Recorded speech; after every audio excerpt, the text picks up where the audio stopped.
ġiet diskussa l-problema li qed taffaċċja Malta ta' kuljum dik tal-immigrazzjoni illegali. Fuq din il-problema Joseph Muscat saħaq li l-Unjoni Ewropea għandha tagħti l-importanza neċessarja għal din il-problema fil-waqt li saħaq li Malta tista' tkun il-mezz li bih din il-problema tissolva bejn il-pajjiżi tal-Unjoni Ewropea u dawk tal-Afrika ta' fuq. Min-naħa tiegħu Herman Van Rompuy saħaq li l-Unjoni Ewropea ser tkun qed tagħti aktar importanza u ser tkun qed tgħin aktar lil Malta din il-problema li qiegħda taffaċċja. Azzjoni immedjata u mhux sempliċement permezz ta' retorika hija s-soluzzjoni għal problema tal-immigrazzjoni illegali li dejjem qed tikber fil-Mediterran.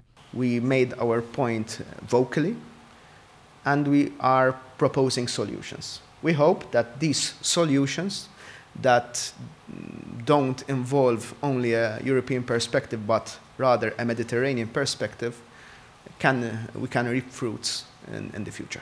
Il-Prim Ministru Joseph Muscat kien ċar li qiegħed jippretendi aktar solidarjetà mill-Unjoni Ewropea u ma jittollerax li din il-problema tingħata l-ġenb. L-aħjar soluzzjoni hi li l-pajjiżi tal-Unjoni Ewropea jingħaqdu mal-pajjiżi tal-Afrika ta' fuq. We cannot do it alone. That is where Europe as a whole must take ownership. We are ready as Malta to act as facilitators with our nearest neighbors in North Africa. Joseph Muscat fakkar li l-pożizzjoni ta' Malta hija unika kif l-immigranti kollha li jaslu f'pajjiżna m'għandhomx il-faċilità li jitferxu minħabba ċ-ċokontana.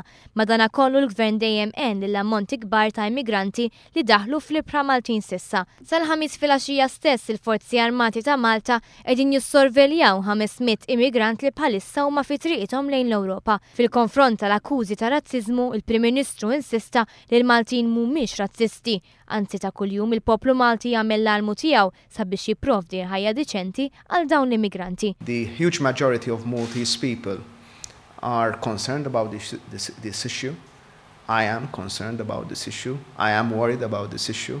And this worry, this concern should not be mistaken with racism. I do believe that Maltese are a welcoming people, they are not racist. Min-naħa tiegħu il-President tal-Kunsill Ewropew Herman Van Rompuy saħaq li l-Unjoni Ewropea taf eżattament f'liema sitwazzjoni tinsab Malta u jgħid li apparti l-għajnuna finanzjarja l-Unjoni Ewropea ser tkun qed tintroduċi strutturi ġodda li jgħinu lil dawn in-nies li qed iffittxu r-refuġju. We have to go beyond financial solidarity and that's why I'm here to look with the Prime Minister and with the Maltese government to see what we can do better and what we can do more. Van Rompuy jemmen li s-soluzzjoni għal din il-problema tista' tinsab biss permezz ta' dialogu u negozjar bejn il-pajjiżi.